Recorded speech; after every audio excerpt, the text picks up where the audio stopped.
দাদু, তুমি কি আমাকে একটি মালা দিবে? মালা তুমি কি করবে? কেন, মালা আমি পরবো, তুমিও তো পরে আছো। তুমি কি জানো এটা কিসের মালা? হ্যাঁ জানি তো, কাঠের মালা। না না, তুমি জানো না, এটা তুলসী মালা। ও, আমি তো জানি, আমি তোমাকে মিথ্যে বললাম। তুমি কি এবার আমাকে মালা দিবে?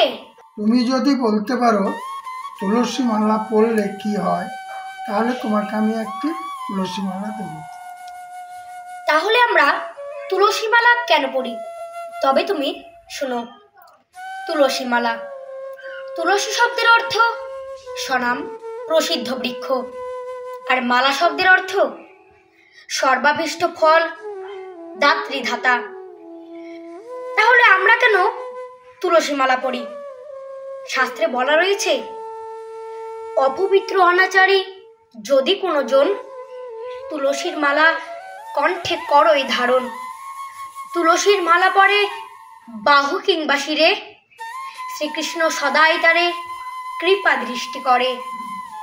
তুলসীর মালা কণ্ঠে করিয়া ধারণ, দেব পিতৃ কার্য সদা করে যেই জন, সমনের ভয় তার না রহে কখন, সদা কৃপা করে তারে কৃষ্ণ নারায়ণ। বহু পুণ্য ফল তার অবশ্যই হয়, পুনর্জন্ম ভয় তার কভ্য নাহি রয়।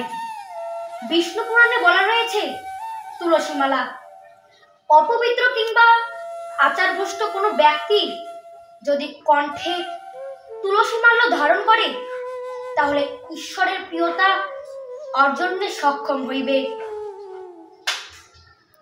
রাধে রাধে রাধে রাধে রাধে রাধে।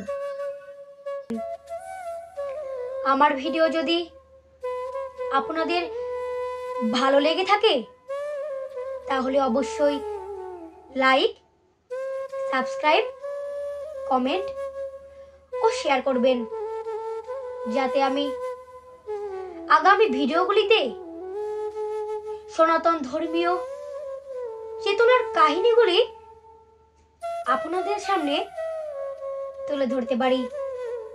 রাধে রাধে।